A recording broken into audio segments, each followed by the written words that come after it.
Have you ever played a modern board game at a cafe or a bar?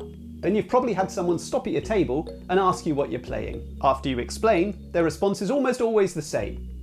Looks complicated. For many people, complexity in board games is intimidating, a barrier that keeps them from wanting to play. But for some experienced players, that same complexity makes board games exciting, rewarding, and worth coming back to. As a board game designer, complexity can be both your greatest ally and your biggest challenge. I'm Adam Porter, I'm a board game designer from Wales, and I recently published my third book about board game design. Following my books, Board Game Designer Journal and Playtesting, Adam in Wales Product Design is an exploration of what it takes to take a fun game and turn it into a strong commercial product. The book is available now on Amazon worldwide as a physical paperback and as a downloadable ebook. And in this video, I'm sharing with you one chapter from the book. And yes, I once again have a baby. He will not be put down. So I apologise if there's any squeaking, squealing or whining. It's not me, it's him.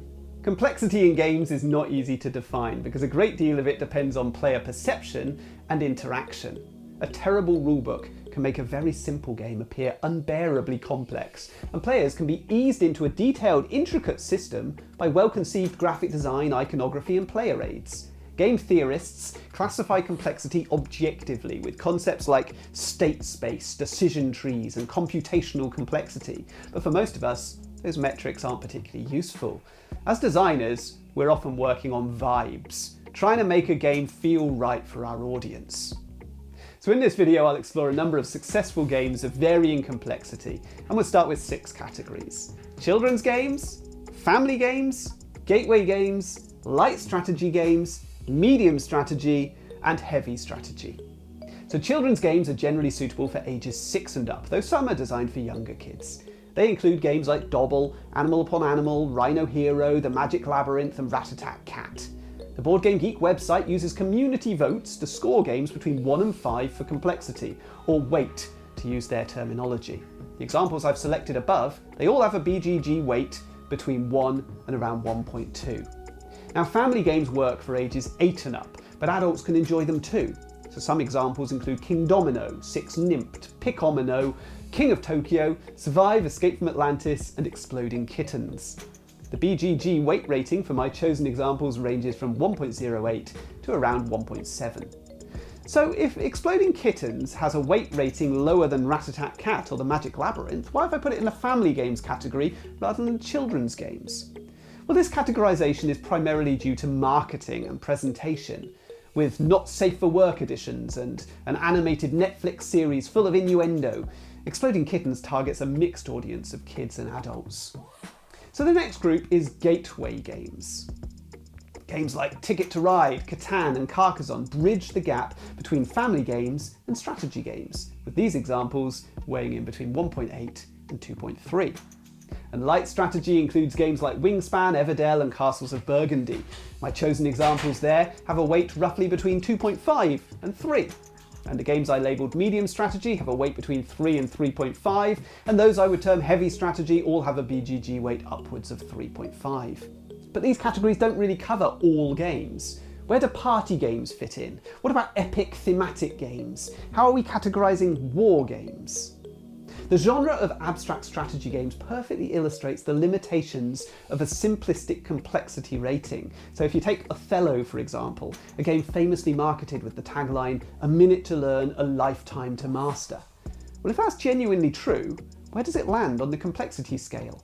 A game that takes just a minute to learn might seem comparable to something like Dobble, but a lifetime to master? Well, that sounds like it rivals the Gallerist in complexity. So can a game really be both?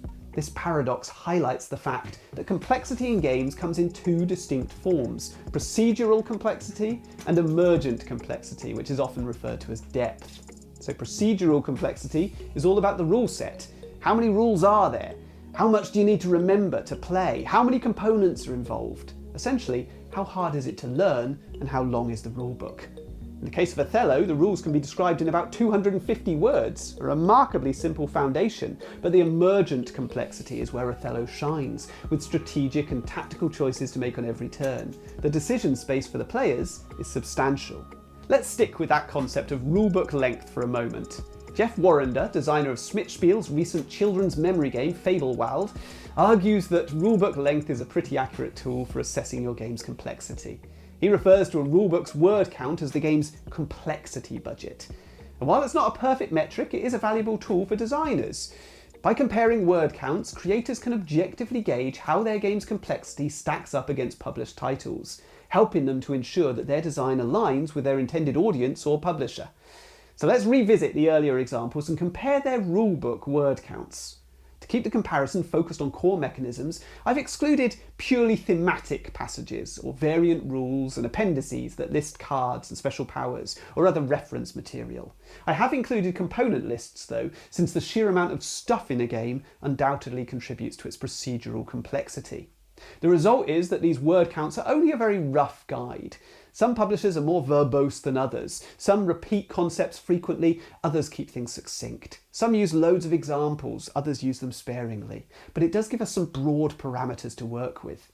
So in the children's game category, word counts range from about 400 to 900. So based on this, we might infer that if you're designing a game for ages 6 and up, keeping your rulebook within that range is a reasonable target. Family games showed a much broader range, from around 700 words for Exploding Kittens to nearly 2,500 for Survive Escape from Atlantis. Interestingly, Survive and King of Tokyo both have higher word counts than most of the gateway games I listed. So why don't they qualify as gateway games themselves? Well, once again, it largely comes down to presentation and marketing. The classic gateway games like Carcassonne, Catan and Ticket to Ride are presented with a more serious, grown-up tone. In contrast, Survive and King of Tokyo lean into whimsical, playful aesthetics. They're also far more aggressive, brimming with take-that mechanisms. So while this style can be a hit with younger players, it often alienates the more reserved, strategy-focused adults who are typically the target audience for gateway games. Another game that straddles the line between categories is King Domino. Now I've classified it as a family game, yet its rulebook is remarkably brief, coming in at just 860 words. That's fewer than the children's game Rat-a-tat-cat. Interestingly, King Domino was followed by a sequel, Dragomino, designed for younger players.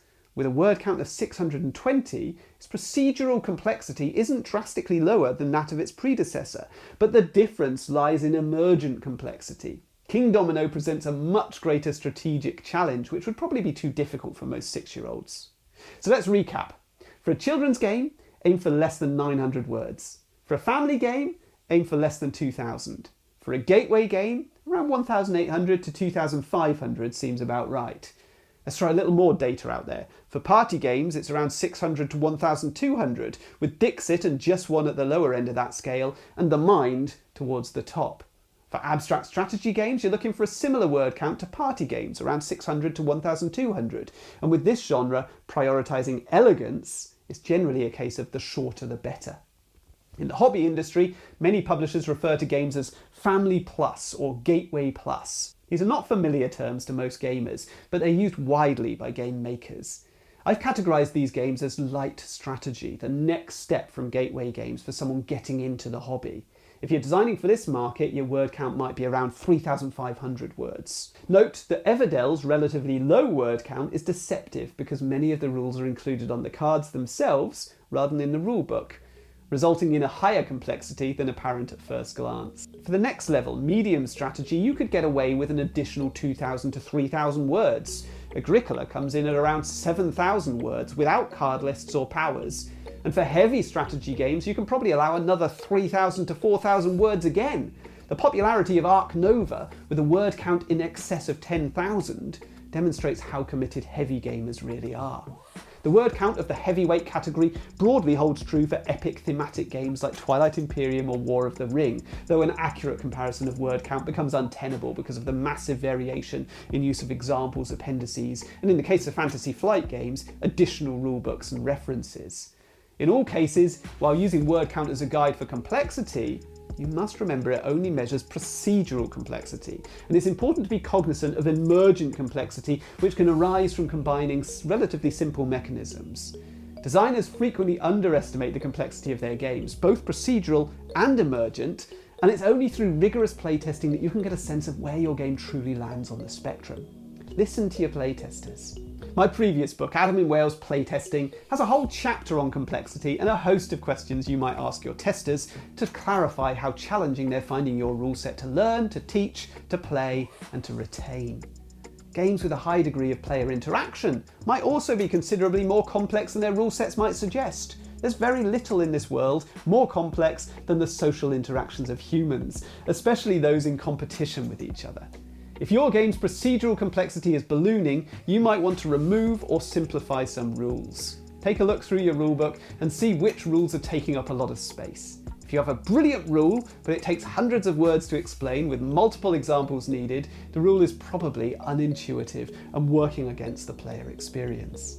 So if emergent complexity raises the challenge to a level that players find overwhelming, there are ways of keeping this in check. Hiding certain information from players can help. Perhaps they hold secret objectives in hand, or they keep gathered resources behind a player screen so other players don't have to take these factors into consideration. You could reduce the number of actions available on any given turn to reduce the decision space for players and keep the game clipping along. You could introduce new rules and opportunities gradually as the game progresses, or over multiple games in a campaign format.